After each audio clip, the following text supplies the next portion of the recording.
ओम नमो भगवते वासुदेवाय।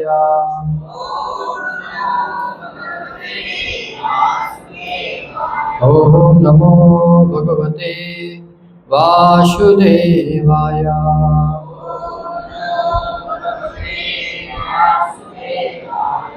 नारायणं नमस्कृत्य नरं चैव नरोत्तमं देवीं सरस्वतीं व्यासं ततो जयमुदीरयेत्। नष्टप्रायेषु भद्रेषु नित्यं भागवत सेवया भगवते उत्तम श्लोके भक्तिर्भवतीरनैष्टकी। कृष्णाय वासुदेवाय देवकी नंदनाय च नंदगोपकुमाराय गोविंदाय नमो नमः। जय श्री कृष्ण चैतन्य प्रभु नित्यानंद श्री अद्वैत गदाधर श्रीवासादि गौर भक्तवृंद। हरे कृष्णा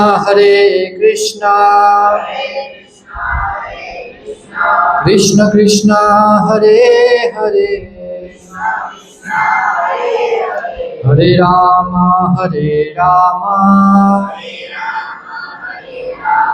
राम राम हरे हरे। हरे कृष्णा। तो बधाईનું સ્વાગત છે વીકલી સત્સંગ પ્રોગ્રામમાં ભાગવતમ ચર્ચા વિમર્શમાં। તો આજે આપણે ભાગવતમ ચોથો જે સ્કંદ છે બીજો તેનો પાઠ 4.19.18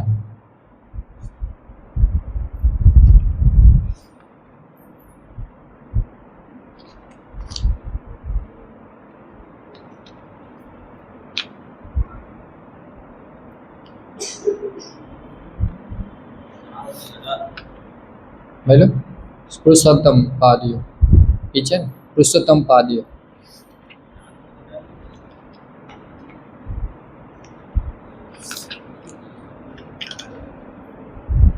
4:20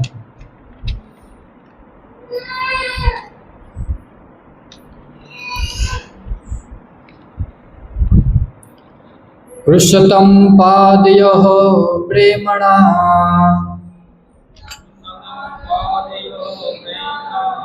वृदितं स्वेन कर्मणा सत्क्रतुं परिष्वज्य विद्वेषं विससर्जः। पुरुषोत्तम पादयोः प्रेमणा वृदितं स्वेन कर्मणा सत्क्रतुं परिष्वज्य विद्वेषं विससर्जः।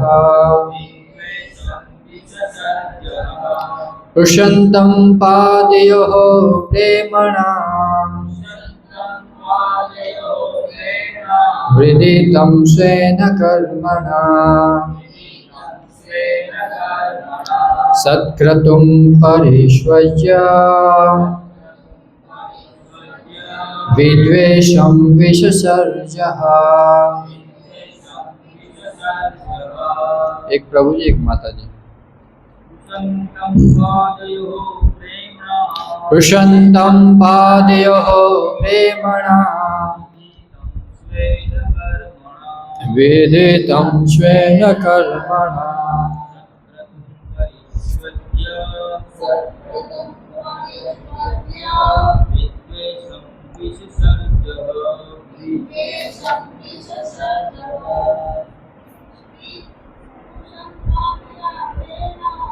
पृषन्तं पादयोः प्रेमणा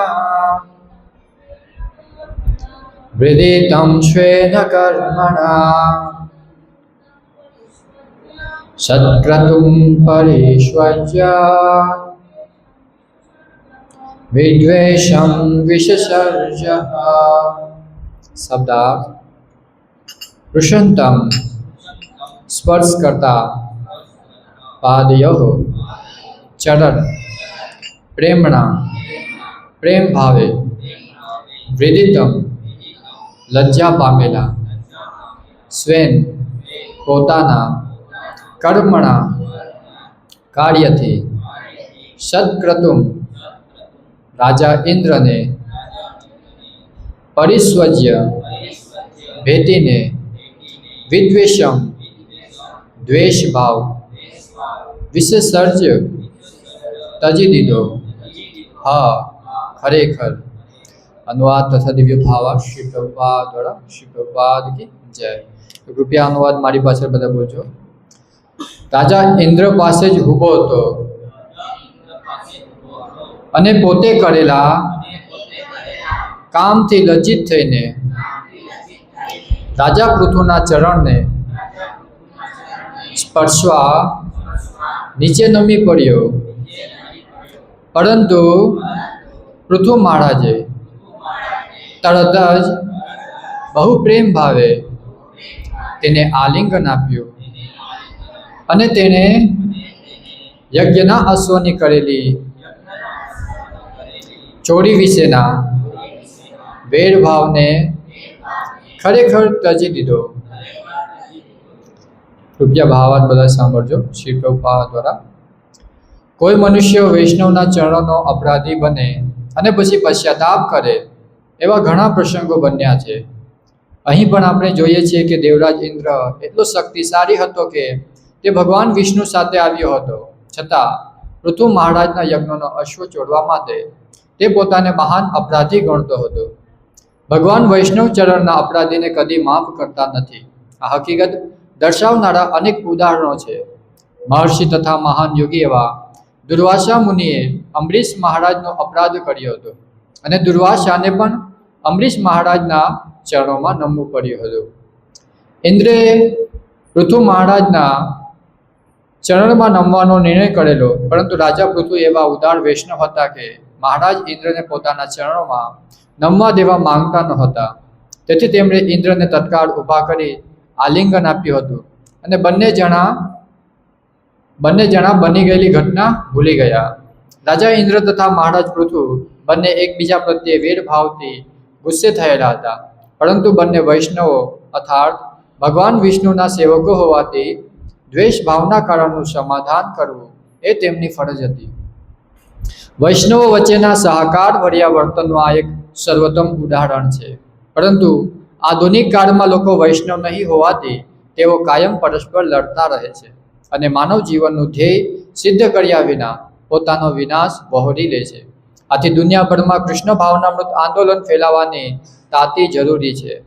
લોકો કોઈ વાર પરસ્પર ક્રોધ તથા દ્વેષી બને, તેમ છતાં તેઓ કૃષ્ણ ભાવનાયુક્ત હોવાને કારણે તેમની વચ્ચેની આવી રસાકસી સ્પર્ધા અને દ્વેષ ભાવનું સમાધાન મુશ્કેલી વગરનું થઈ શકે। જય શ્રી પ્રભુપાદ કી જય। ઓમ અજ્ઞાનતિમિરાન્ધસ્ય જ્ઞાનંજનશલાકયા ચક્ષુરુન્મિલિतं येन तस्मै श्रीगुरुवे नमः। श्रीचैतन्यमनोभीष्टं स्थापितं येन भूतले स्वयं रूपा कदा मह्यं ददाति स्वपदान्तिकम् वन्देऽहं श्रीगुरुः श्रीयुतपदकमलं श्रीगुरुवैष्णवांच श्रीरूपं साग्रजातं सहगणरघुनाथं वितं तं सजीवं साद्वैतं सावधूतं परिजनसहितं श्रीकृष्णचैतन्यदेवं श्रीराधा कृष्णपादान् सहगणललिता श्रीविशाखान्वितांश्च हे कृष्ण करुणा सिन्धु दीनबन्धु जगत्पते गोपेश गोपिका कान्त राधा कान्त नमस्तुते तत्पकाञ्चन गौराङ्गी श्रीराधे वृन्दावनेश्वरी वृषभानुसुते देवी प्रणमामि हरिप्रिये वाञ्छाकल्पतरुभ्यश्च कृपा सिन्धुभ्य एव च पतितानां पावनेभ्यो वैष्णवेभ्यो नमो नमः। जय श्री कृष्ण चैतन्य प्रभु नित्यानंद श्री अद्वैत गदाधर श्रीवासादि गौर भक्तवृंद। हरे कृष्णा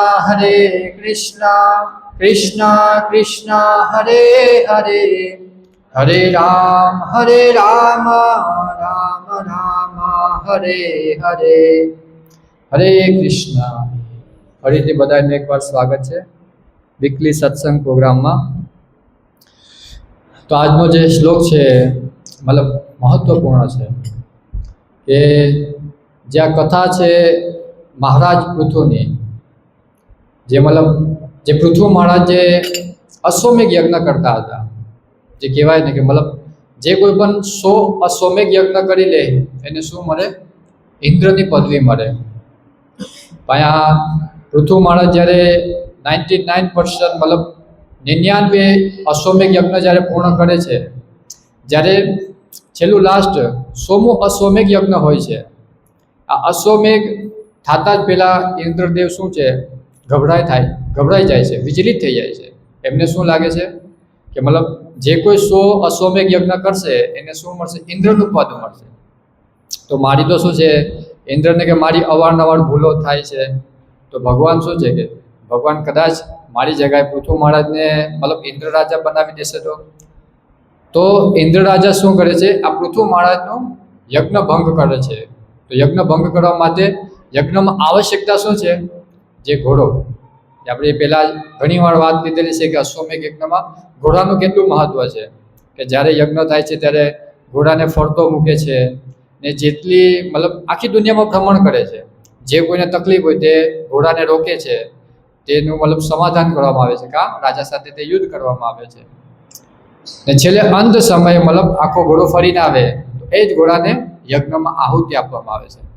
કેમ કે શું કહેવાય કે પહેલાં એ ઘોડાને શું ચકાસવામાં આવે કે આ મતલબ યજ્ઞ માટે મતલબ લાયક છે કે નહીં, મતલબ તો એને શું છે એક તેના શરીરમાં સૂઈ ચોવામાં આવે, જો તેના શરીરમાંથી દૂધ નીકળે તો સમજવાનું કે આ યજ્ઞમાં ઘોડો હોમવા માટે યોગ્ય છે। ને પછી એ ઘોડો શું બને છે? આખું કપડું બની જાય છે, કપડું રૂપમાં, ને પછી તેને યજ્ઞમાં હોમી દેવામાં આવે છે। તો આવી રીતે ઇન્દ્ર દેવતા ઋષિનો વેશ લઈને તે ઘોડાને ત્યાંથી ચોરીને લઈ જાય છે। જ્યારે ચોરીને લઈ જાય છે ત્યાં પેલા એક ઋષિ હોય છે, મતલબ અત્રિ ઋષિ આ કાર્ય જોઈ જાય છે ને વર્તી જાય છે કે મતલબ આ જે ઋષિ છે આ ઇન્દ્ર છે, ઇન્દ્ર મતલબ આ ઘોડાને ચોરીને લઈ જાય છે, મતલબ આ એવું ઈચ્છે છે કે પૃથુ મહારાજ આ યજ્ઞ પૂર્ણ ન કરે। તો આ વાતની પૃથુ મહારાજને જાણ પડતા શું થાય છે, તે પોતાના પુત્રને તેની પાછળ મોકલે છે તે ઘોડાને મતલબ પાછો લેવા માટે, કેમ કે જ્યાં સુધી ઘોડો ન હોય ત્યાં સુધી યજ્ઞ પૂર્ણ ન થાય। તો આવી રીતે જે પૃથુ મહારાજનો જે પુત્ર છે તે ઇન્દ્રની પાછળ જાય છે, પછી જેવો ઇન્દ્ર મતલબ પોતાનો મતલબ રાજા જેવો વેશભૂષા લઈ લે છે તો મતલબ જે પૃથુ મહારાજનો પુત્ર છે બહુ નાજુક હોય છે, બિચારો મતલબ કોમળ હૃદયવાળો હોય છે, આવો વેશભૂષા જોઈને મતલબ એ તેને મારવામાં ઝીઝક આવે છે। અમુક હોય ને અમુક છોકરા હોય કે મતલબ શું ગરમ મિજાજ ના હોય, કોઈ પ્રત્યે મતલબ ક્રોધનો સ્વભાવનો હોય, લડવામાં બિચારા દેતા હોય, આવી રીતના પૃથુ મહારાજનો એ છોકરો શું ત્યારે તેની સાથે યુદ્ધ ના કર્યું. આવું ઘણીવાર ઇન્દ્ર રાજા ઘોડો ચોરી જાય છે, ઘણીવાર પ્રયત્ન કર્યા પછી શું છે પૃથુ મહારાજ ક્રોધિતમાં આવી જાય છે કે મતલબ આ ઘણીવાર અવારનવાર મતલબ ઘોડો ચોરીએ, કેમ કે જે અશ્વમેઘ યજ્ઞનો જે ઘોડો લે એને શું કરવું પડે, તેની સાથે યુદ્ધ કરવું પડે રાજા સાથે. અહીંયા ઇન્દ્રદેવ શું ભાગે છે, છુપાઈને ભાગે છે, તેમને ખબર છે કે આની સાથે લડવાની ક્ષમતા નથી. જો જે આ ઇન્દ્ર રાજા સ્વર્ગલોકના રાજા છે, અહીંયા પૃથુ રાજા આખી પૃથ્વીના રાજા છે. મતલબ આ બે રાજા સાથે યુદ્ધ ચાલુ છે ને પાછા બે શું છે ભગવાનના પરમ વૈષ્ણવ ભક્તો છે. તો પૃથુ મહારાજ ક્રોધમાં આવીને પોતે મતલબ ઊભા થઈને મતલબ યુદ્ધ કરવા જાય છે કે હું આ ઇન્દ્ર સાથે યુદ્ધ કરીશ. પોતાની બાણનો આમ જણકાર કરે છે, કાં તો બધા ઋષિ તેમની પાસે આવીને તેમને શાંત કરે છે કે તમે આની સાથે યુદ્ધ ના કરો, આ યુદ્ધ કરીને તમારું મતલબ હાથ ખૂનથી ના રમો, કેમ કે તમે યજમાન છો. જે યજ્ઞમાં હોય એને શું પવિત્ર રહેવું પડે. જે યજ્ઞમાં હોય તેના શું કહેવાય શરીરમાંથી ખૂને નીકળે તો એ અપવિત્ર થઈ જાય, તો યજ્ઞ ન કરી શકે. એટલે જે ઋષિ મુનિ હોય છે શું કહે છે, તમે યજ્ઞમાં બેઠો, અમે મતલબ અમે યજ્ઞમાં મંત્ર એવા પડશો ને એ મતલબ ઇન્દ્રદેવ ગમે ત્યાં હશે આવીને આ મતલબ જે યજ્ઞની જે આહુતિ છે એમાં તે ભસ્મીભૂત થઈ જશે. તો જેવા મતલબ ઋષિ મુનિઓ શું કહેવાય કે આ યજ્ઞમાં મંત્ર પડવાનું ચાલુ કરે છે તો બ્રહ્માજી તરત આવી જાય છે. બ્રહ્માજી તરત ત્યાં પ્રગટ થઈ જાય છે. પેલા ઋષિ મુનિઓને કહે છે શું કરી રહ્યા છો તમે? હા, કેમ કે ભગવાનને ઇન્દ્રદેવને નિયુક્ત કરેલો છે. આ જો તમે આ મતલબ ઇન્દ્રદેવને મતલબ નષ્ટ કરી નાખશો તો મતલબ શું કહેવાય એક નિયંત્ર જે ભગવાનનું જે વ્યવસ્થા છે બીગડી જશે. એક રાજા છે, સ્વર્ગલોકનો રાજા છે, તે મતલબ આખું બધું નિયંત્રિત કરતા હોય છે. રાજા જ ન હોય તો રાજ્ય મતલબ ગમે તે આવીને ગમે તે કરી લે. તો બ્રહ્માજી મતલબ તે ઋષિ મુનિઓને પહેલાં તો રોકે છે કે આવું યજ્ઞ કરતા, ને પૃથુ મહારાજને ઉપદેશ આપે છે, સંદેશો આપે છે કે જો તમે 99 તો યજ્ઞ કરી લીધા છે, તમે એક વૈષ્ણવ છે. પહેલાં તો શું કે બે વૈષ્ણવ હતા, તો તેને તો પહેલાં એ સમજાય કે વૈષ્ણવનું કાર્ય શું છે, ક્ષમા કરવાનું. જે વૈષ્ણવનું પરમ લક્ષણ કે બીજાને ક્ષમા કરવાનું. એ સમયે શું છે કે બ્રહ્માજીના કહેવાથી પૃથુ મહારાજ થોડા શાંત થઈ જાય છે, કેમ કે બ્રહ્માજી મતલબ પરમ પિતા છે, સાક્ષાત બ્રહ્માજી આવતા હોય. હા, જેમ કે પરમ શું કહેવાય વૈષ્ણવ પ્રભુ આવે ને આપણે કંઈ કહે તો આપણે જે વાત ન કરવાનું હોય પછી માની જાય. કેમ કે કોઈ વડીલ આવે તો એની વાત શું માન્ય રાખવી જોઈએ. તો એ સમયે મતલબ ત્યારે ભગવાનની ત્યાં પ્રગટ થાય છે, વિષ્ણુ ભગવાનની ત્યાં પ્રગટ થાય છે, અને વિષ્ણુ ભગવાન ઇન્દ્રદેવને સાથે લઈને આવે છે. અહીં જો કે જે પૃથુ રાજાનું જે મતલબ યજ્ઞ કરવાનું મેઇન સિદ્ધાંત શું હતું કે ભગવાનની પ્રાપ્તિ. જ્યારે 100 અશ્વમેઘ યજ્ઞ પૂર્ણ થાય ત્યારે ભગવાન ત્યાં પ્રગટ થઈને શું દર્શન આપે પૃથુ મહારાજને. અહીંયા શું થયું, યજ્ઞ ના થવાથી ભગવાન પ્રસન્ન થાય છે, કેમ કે ભગવાનને ઈચ્છતા હતા કે આ યજ્ઞ ના થવું જોઈએ.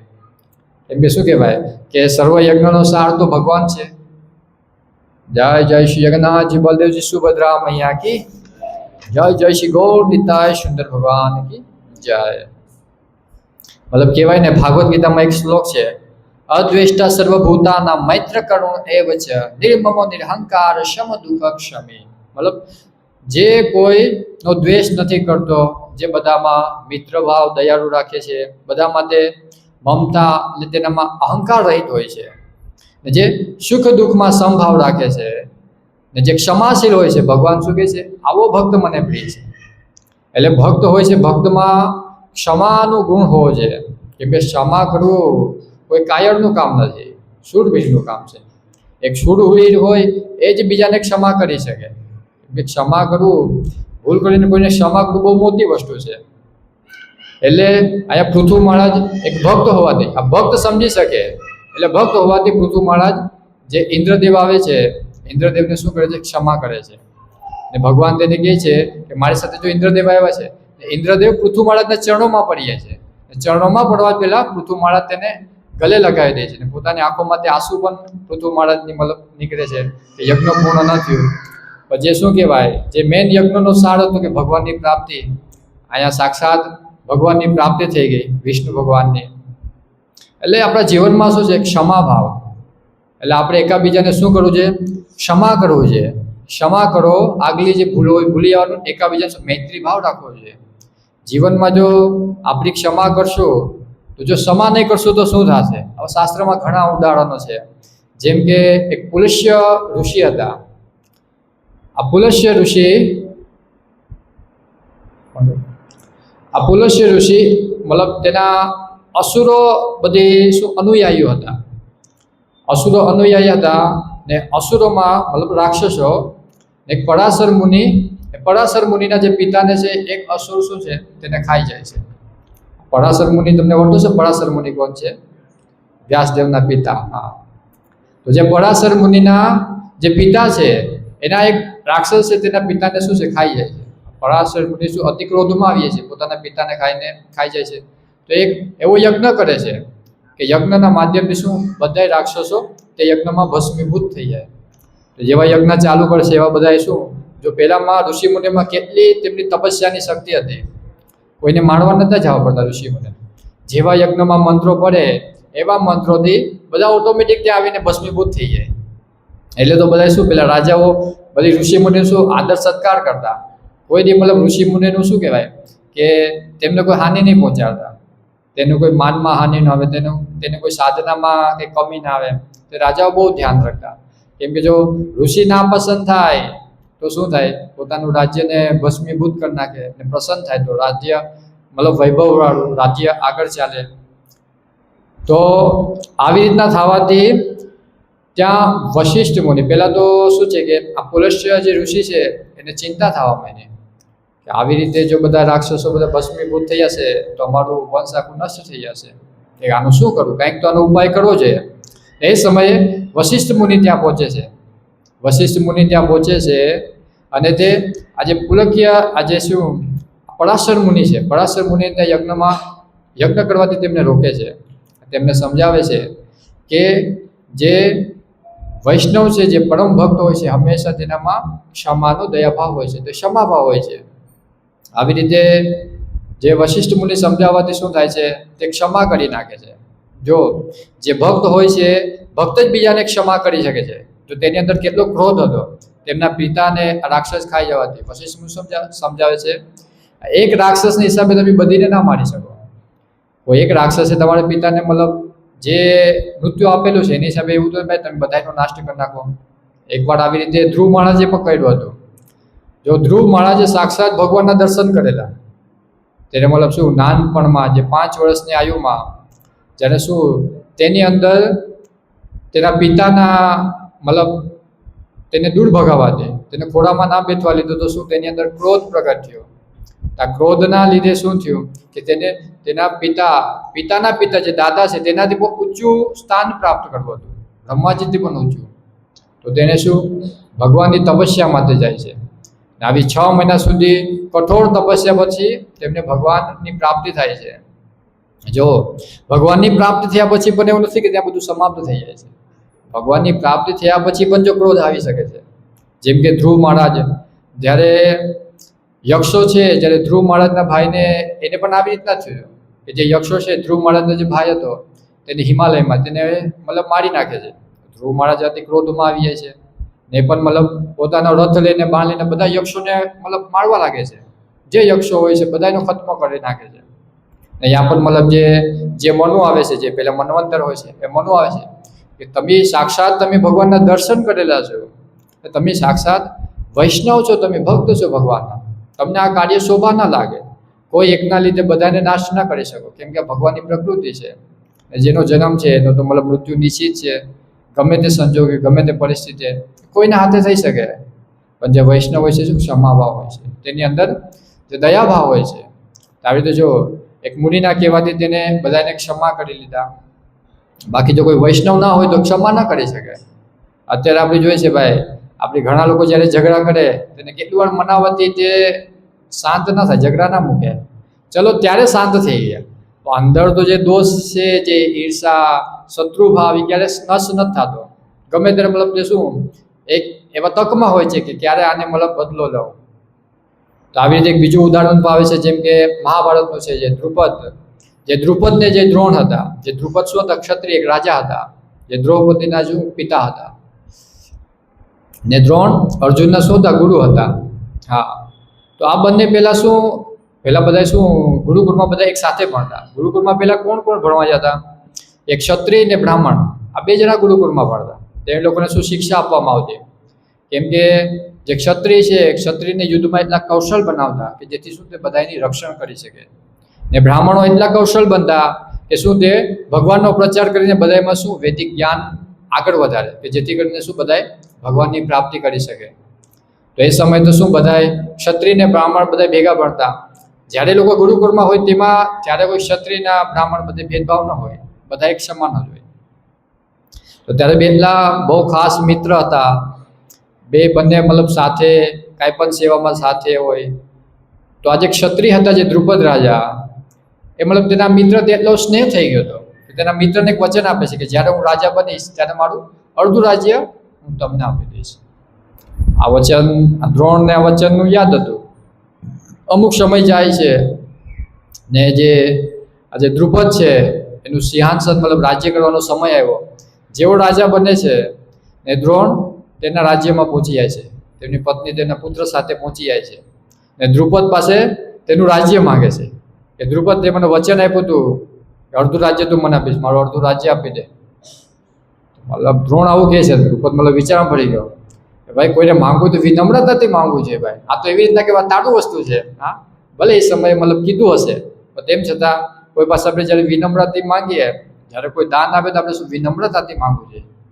તો અહીં શું થયું? દ્રુપદ રાજાભાઈ મારું રાજ્ય તને શા માટે આપો? હા, તું બ્રાહ્મણ છે, ચાલો વધી તને હું ગાય આપી શકીશ, પછી પણ તું મારી પાસે વિનમ્રતાથી માંગીશ તો આપી શકીશ, બાકી પણ ગાય પણ નહીં આપો.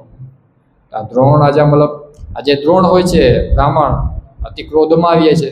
પહેલાં તો મને વચન આપેલું, અત્યારે વચન પૂરું નથી કરતા.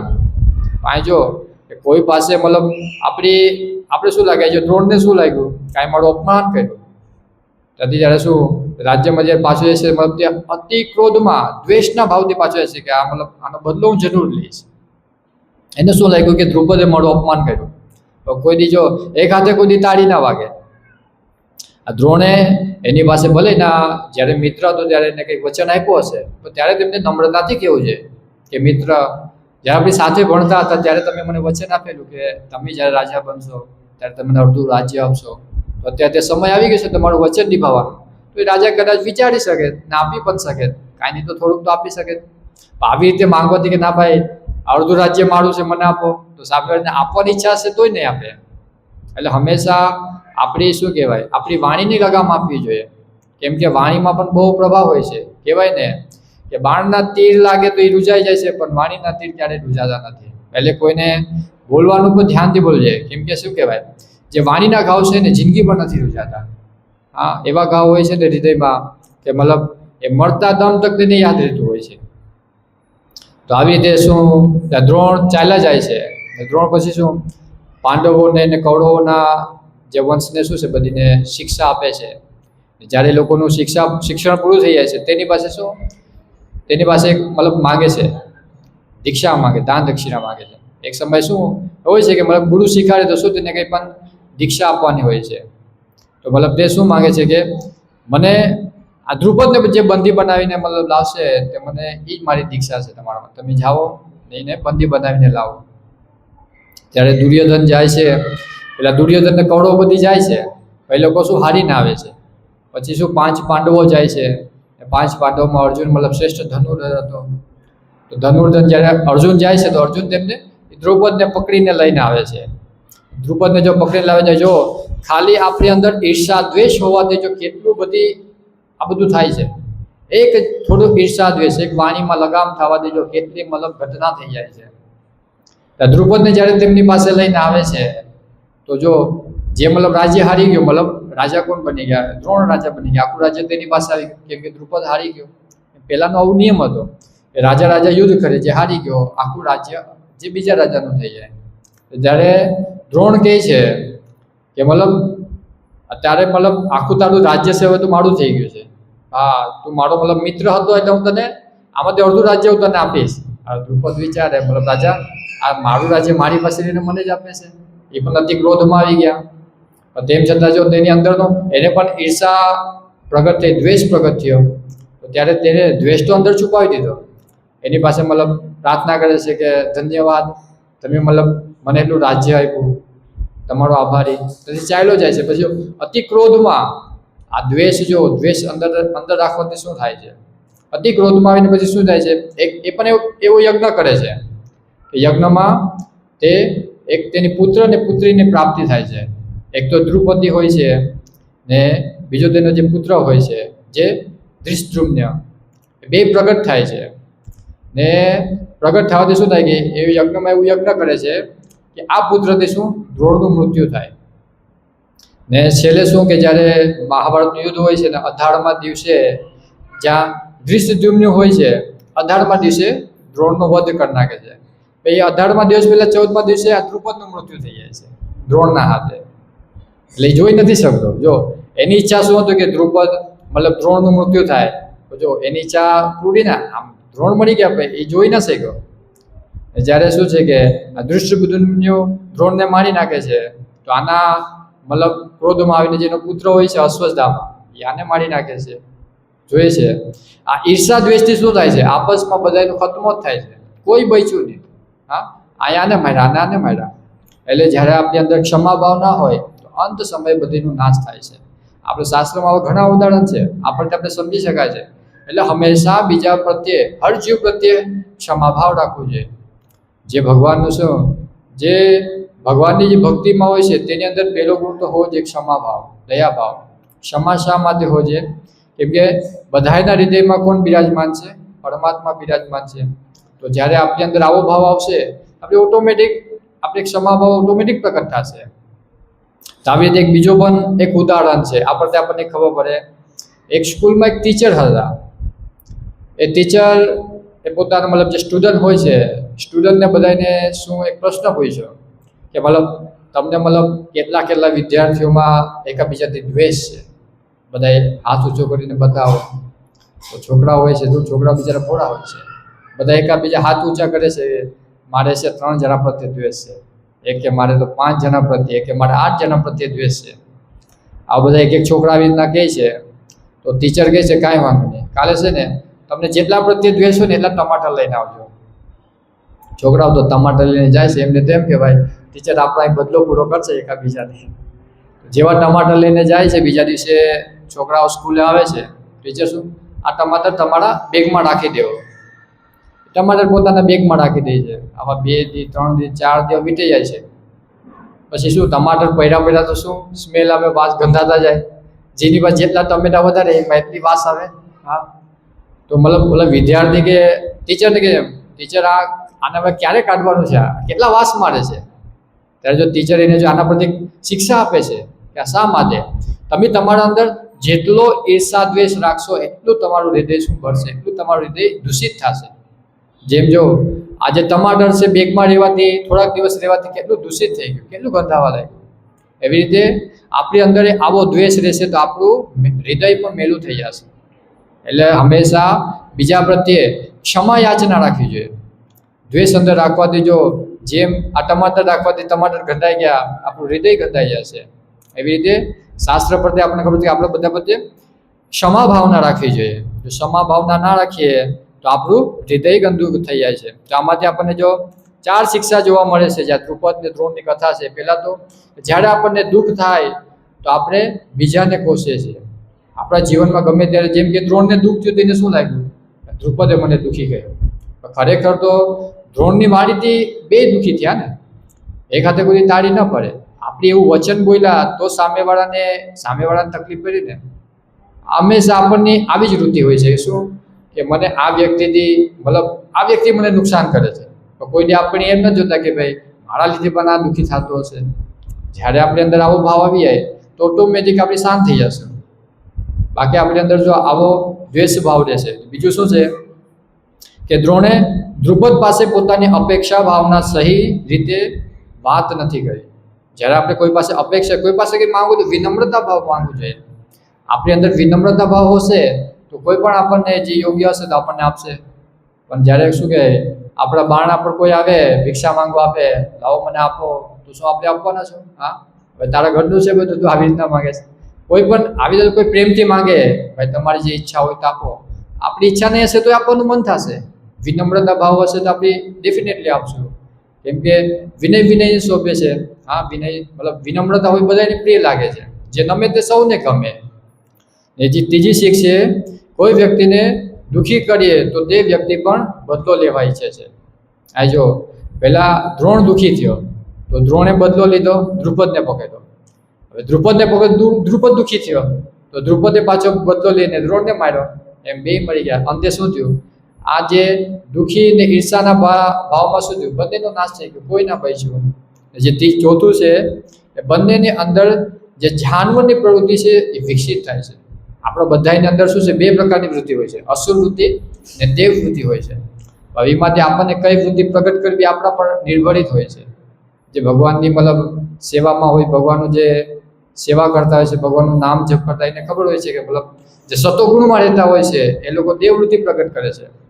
બાકી જે મતલબ જેને શાસ્ત્ર નથી ખબર, આ જે ભગવાનની મતલબ નામ નથી જપ કરી શકતા, એની અંદર શું આવા જાનવર વૃત્તિ પ્રગટ થઈ જાય છે. આ ઈર્ષા ભાવ રાખવાથી એની અંદર જો જાનવર વૃત્તિ થવાથી શું થાય? અહિંસા જ થઈ જાય છે. બધાનો શું છે? નાશ થઈ જાય છે. ને બીજી એક ભાગવતમાં એક કથા આવે છે, બહુ એ પણ સુંદર, બહુ મોટી કથા છે, પણ આપણે ટૂંકમાં સાંભળશું કે સમરસ્મિતા અને એક દેવિયાની. દેવિયાની શું હતી? એક રાજાની પુત્રી હતી. ને એક આજે બીજી હતી જે શર્મિષ્ઠિયા, એ બ્રાહ્મણની પુત્રી હતી. પેલા રાજા કરતાં પણ ઊંચા શું બ્રાહ્મણ માનતા. રાજા કરતાં ઊંચું પદ બ્રાહ્મણનું પેલા હતું. તો જ્યારે શું આ બંને શું સહેલી હતા, બંને સહેલી શું વનમાં જાય છે, બંને બધા શું બધા સાથે પેલા બધી સાથે રહેતા. વનમાં જ્યારે ફરવા જાય છે ત્યારે આ લોકો જ્યારે નદી દેખાય છે, નદીમાં શું પછી બંને સ્નાન કરે છે. તો બંને જેવા નદીમાં સ્નાન કરીને જ્યારે બાળો નીકળે છે, આ લોકો શું એવો વિચાર નહોતો કે આપણે સ્નાન કરશું, તો શું બંને કપડાં લેવાનું ભૂલી ગયા હતા. તો જ્યાં જે રાજાની પુત્રી હતી દેવયાની, તેને પેલી બ્રાહ્મણની પુત્રીના કપડાં પહેરી લીધા. તો જે બ્રાહ્મણ લોકો છે આ રાજાની પુત્રીને પણ અછૂત માનતા, તે મારા કપડાં કઈ રીતના પહેર્યા. હા, કેમ કે પેલા બ્રાહ્મણનું પદ ઊંચું ગણાતું. અત્યારે શું છે? અત્યારે આપણે લોકો મતલબ પેલા કોઈ ધાર્મિક નથી, બાકી બ્રાહ્મણનું પદ મતલબ સર્વસ્વ ઊંચું કહેવાય. પછી ક્ષત્રિય આવે, પેલા બ્રાહ્મણ, ક્ષત્રિય, વૈશ્ય અને શૂદ્ર.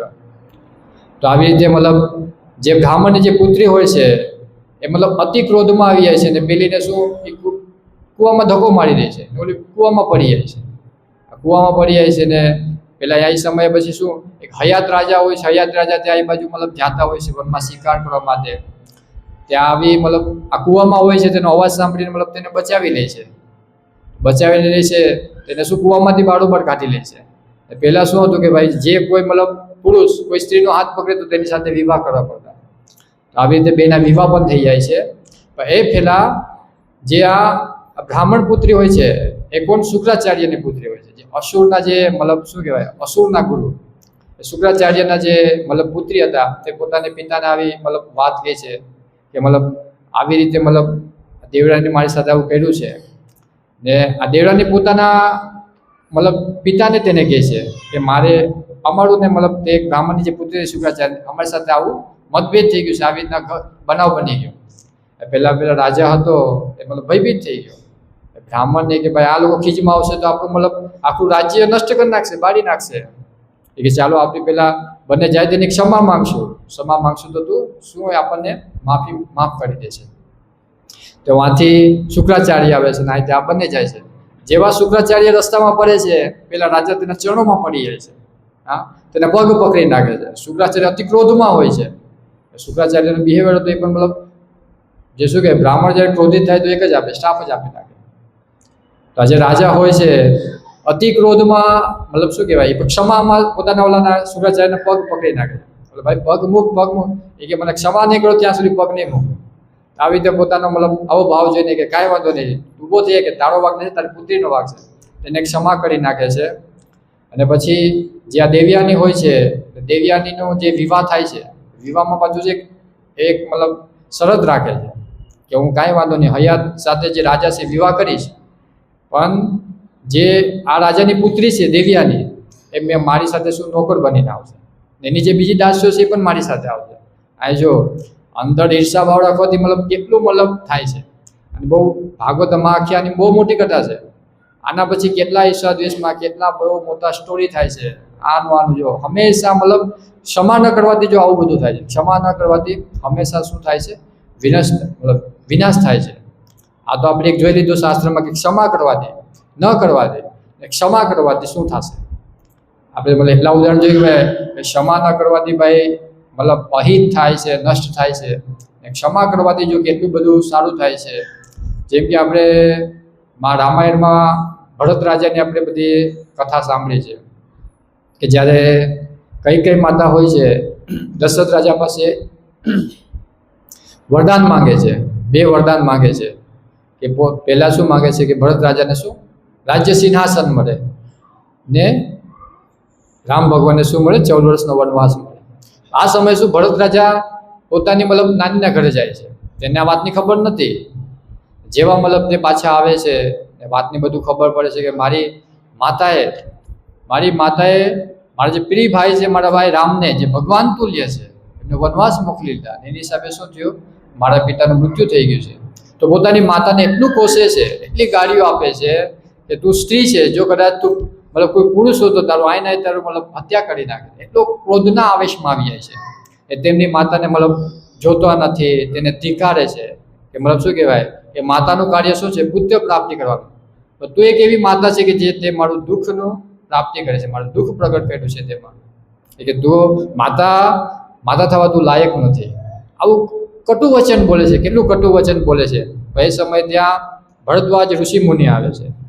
એટલે તો કહેવાય છે કે જ્યારે આપણા જીવનમાં શું કહેવાય, આપણી અંદર આવા કોઈ ઈર્ષા મતલબ કોઈ પ્રત્યે આવું અનબન થઈ જાય ને, તો હંમેશા કોઈ એવા યોગ્ય વરિષ્ઠ ભક્તો હોય, આપણા આચાર્ય હોય, તેની પાસે જઈને સમાધાન કરાવવું જોઈએ.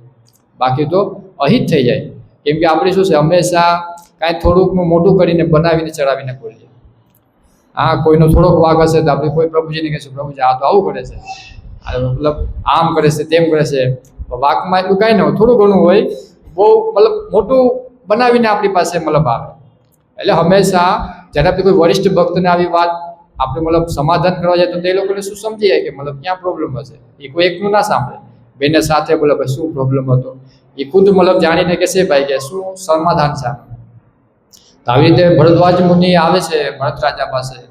ભરત રાજાને પહેલાં કીધું શાંત થા, ને તેને 4 ઉપદેશ આપે છે કે પહેલાં તો જો તારી માતાથી જે ભૂલ થઈ ગઈ તારે ક્ષમા કરી દેવી જોઈએ. કેમ કે ભૂતકાળમાં જે થયેલું એના માટે ભવિષ્ય ન બગાડવું જોઈએ. કેમ કે ખરેખર તો જે તારી માતા છે, હા, માતા હંમેશા પૂજનીય હોય છે. એનાથી ભલે જે દે, કેમ કે કલયુગમાં બધા લોકો શું મનુષ્યમાં હર મનુષ્યમાં ત્રુટિ હોય છે. એવું નથી કે અત્યારથી, પહેલેથી બધા મનુષ્યમાં શું ત્રુટિ હોય છે. પણ જે મતલબ જે સાધુ પુરુષ હોય છે એ બધામાં શું સારો ગુણ જોઈએ છે. ત્રુટિ તો બધા એમાં હોય છે, પણ જે બીજા વ્યક્તિમાં જે સારો ગુણ જોઈએ છે એ મતલબ સાધુ ગણવામાં આવે છે.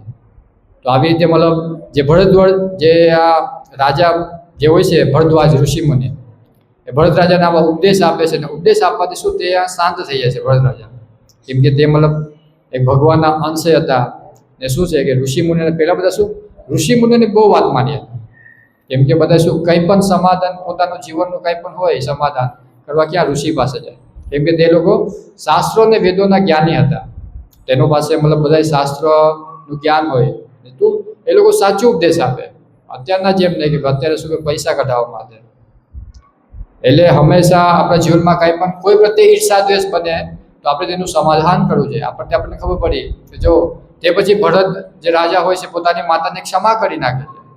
કેમ કે તે કહે છે કે ભાઈ તમારી માતાથી ભલે ભૂલ થઈ છે તો તેની સાથે સાથે તમારી પણ ભૂલ થયેલી છે. એક માતા જો શાસ્ત્ર આપણને શું શીખવાડે છે કે માતા પિતા ગમે તેવા હોય આપણે તેનું શું આદર સત્કાર આપવું જોઈએ. જેમ કે આપણે પ્રહલાદ મહારાજની સ્ટોરીમાં જોયું છે, જે હિરણ્યકશ્યપુ છે તે પ્રહલાદ મહારાજને મારવા માટે કેટલા પ્રયત્ન કરે છે. તેમ છતાં પ્રહલાદ મહારાજ રોજના જ્યારે તેમના પિતા મળશે તેમને મતલબ પ્રણામ કરે છે, વિનમ્રતાથી તમને મતલબ બોલે છે. એવું નહીં કે ભાઈ અંદર ભાઈ મને મારા પિતા મારવાનો પ્રયાસ કરે છે, તેમની સામે નહીં જોઉં, તેમને નહીં બોલાવું, આવી રીતના નહીં. જે ભક્ત હોય છે હંમેશા વિનમ્ર હોય છે, અંદરથી કઠોર હોય છે, બહારથી શું છે વિનમ્ર હોય છે. કઠોર મતલબ જે કંઈ પણ દુઃખ આવે તે શું સહન કરી જાય છે. તે દુઃખ આવે તો દુઃખમાં કોઈને કોશે નહીં કે આને લીધે મારા જીવનમાં દુઃખ આવેલું છે. કેમ કે કહેવાય છે ને કે સર્વ કારણના કારણ તો ભગવાન છે, તો બીજા કોણ બની શકે આપણું કારણ? ને આપણું શું આપણા કર્મ અનુસાર આપણને બધું જીવનમાં દુઃખ ને સુખ તો શું નિશ્ચિત કરેલું હોય છે. એટલે હંમેશા બીજાની અંદર કંઈ દોષ જોવા કરતાં પહેલાં આપણી અંદર દોષ જોવો છે. કેમ કે જ્યાં સુધી આપણે આવી વૃત્તિ નહીં બદલે ત્યાં સુધી આપણી અંદરનો જે અવગુણ છે અવગુણ ક્યારે નષ્ટ નહીં થાય. એટલે શું કહે કે બીજાના શું કહેવાય કે આપણે જ્યારે બીજા કોઈને મારીએ છીએ, આપણે જ્યારે બીજાને મારીએ તો તેને મતલબ દુઃખ થાય ને પછી શું થાય તે પણ તેનો બદલો લેવા માટે ઈચ્છુક હોય છે. તો જો આવા ઈર્ષા દ્વેષ બદલામાં હંમેશા શું થાય છે? વિનાશ થાય છે. જેમ કે દ્રોણ દ્રુપદનું આપણે જોયું, હા એનું વિનાશ થયો. તો આવી રીતે હંમેશા ક્ષમાભાવ રાખવો છે. ક્ષમાભાવ રાખશો તો આપણા બધાની અંદર શું શાંતિ ભાવ, બધા વ્યવસ્થિત ભગવાનનું ભજન કરી શકશે. જેમ કે ચંદનનું વૃક્ષ હોય છે, તો આપણી જે મતલબ કુહાડીથી ચંદનને કાપીએ છીએ તો એ ચંદન શું કરે છે? કુહાડીને સુગંધિત કરી નાખે છે. ને ચંદનને બાળવાથી જે ધૂણા હોય છે એ ધૂણાને પણ સુગંધિત બનાવી દે છે. એ ચંદન આપણે જ્યારે પથ્થરથી પીસીએ છીએ તો એ પથ્થરને સુગંધિત બનાવી દે છે. એટલે હંમેશા આપણો ગુણ એવો હોવો જોઈએ, ચંદન જેવો હોવો જોઈએ કે આપણે મતલબ સામેવાળાનો જે તે ભાવ હોય.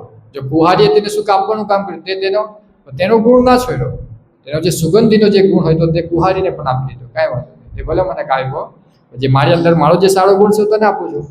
બાકી તો શું જો બીજાનો દ્વેષ ભાવ હોય, આપણી પણ તેના જેવો કરશો તો એનામાં આપણામાં શું તફાવત?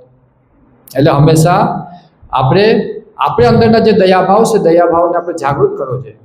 બીજાના જે અવગુણ છે અવગુણોને ના જોવા કરતાં બધાની અંદર જો સારા ગુણ હોય છે, અત્યારે કલયુગમાં બધાની અંદર અવગુણ હોય છે, પણ જે વ્યક્તિ બીજાની અંદર સારા ગુણ જોઈ છે એ સાધુ પુરુષ ગણવામાં આવે છે. એટલે આપણે બધાની અંદર ક્ષમાભાવ, બધાની અંદર ક્ષમાભાવ જોશું ને બધા શું અત્યારે જે આપણાથી કે બીજાને આપણા પ્રત્યે જે કંઈ ભૂલ થઈ હોય આપણે શું તેને ક્ષમા કરી દઈશું ને એક નવું આગળ વધશું. બાકી જો આપણે જે ભૂતકાળમાં જે વીતેલી ભૂલોને એને ભવિષ્યમાં આપણે ચલાવતા રહીશું તો આપણું ભવિષ્ય બગડશે. ભૂતકાળની હિસાબે કોઈની ભવિષ્ય બગાડવું ન જોઈએ. એટલે જે ભૂતકાળમાં જે કોઈની ભૂલ થઈ ગઈ હોય બધાને ક્ષમા કરી દેવા જોઈએ. કેમ કે ક્ષમા કરવાથી જ મોટું ક્ષમા જ મોટું યજ્ઞ છે. જે એક શ્લોક આવે છે જે મનુસ્મૃતિમાં, ક્ષમા ધર્મ ક્ષમા યજ્ઞ ક્ષમા વેદાહ પરાયણમ ક્ષમાય પરમ લાભ ક્ષમાય પરમાગતિ.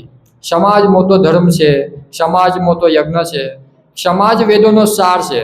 ક્ષમાથી જ સર્વ લાભ અને પરમ ગતિ પ્રાપ્ત થાય છે. જો ક્ષમા કરવાથી કેટલો લાભ છે? ક્ષમા કરવાથી જે યજ્ઞ છે, યજ્ઞ મતલબ સાક્ષાત ભગવાન કહેવાય. ભગવાન વિષ્ણુનું બીજું નામ શું છે? યજ્ઞ. જે સર્વ યજ્ઞોનો જે સાર છે, વેદોનો સાર છે આ છે કે આપણી અંદરના જે આ ગુણ છે ગુણને પ્રગટ કરવાનો. જ્યાં સુધી આપણે આ ગુણને પ્રગટ નહીં કરીએ ત્યાં સુધી આપણે ભગવાનને પ્રાપ્ત નહીં કરી શકીએ. ભગવાને જોઈએ છે કે જ્યારે પૃથુ માળા યજ્ઞ કરે છે, જ્યારે 100 યજ્ઞ પૂરા થયા પછી ભગવાન પ્રગટ થાય છે. પાણી શું છે? ભગવાન યજ્ઞ પહેલા પ્રગટ થઈ જાય છે. તો જો ભગવાનનો મેઇન ઉદ્દેશ્ય શું છે કે આ યજ્ઞ ન થવું જોઈએ. તો જે હરેક વસ્તુમાં આપણે શું માનીએ આ ભગવાનની ઈચ્છા હશે. હા, કોઈ વ્યક્તિ આપણને ભલે આપણા અવગુણ બતાવે તો આપણે શું જોવાનું કે ભાઈ મારામાં આવો અવગુણ હશે, આ પ્રભુજી જો આ પ્રભુજીની કૃપા થઈ મારા પર, મને ખબર નથી, આ પ્રભુજીની હિસાબે મારા પર આટલી કૃપા થઈ તો હું સુધારી શકીશ મારી ખુદની અવગુણ. આપણે એની અંદર આવો સારો ગુણ જોવો જોઈએ. એટલે આપણે બધા એકબીજાને ક્ષમા કરી આપણા જીવનને ભગવાન તરફ લઈ જશું કે જેથી કરીને આપણે ભગવાનની પ્રાપ્તિ કરી શકીએ અને આપણા જીવનને સર્વજ સુવર્ણ બનાવી શકીએ. હરે કૃષ્ણ. ગ્રંથરાજ શ્રીમદ ભાગવતમ કી, શ્રીમદ ભગવદ ગીતા કી, અનંત કોટી વૈષ્ણવ વૃંદ કી જય. ગૌર પ્રેમાનંદ. હરે કૃષ્ણ. બધાય માટે સુંદર પ્રસાદ છે.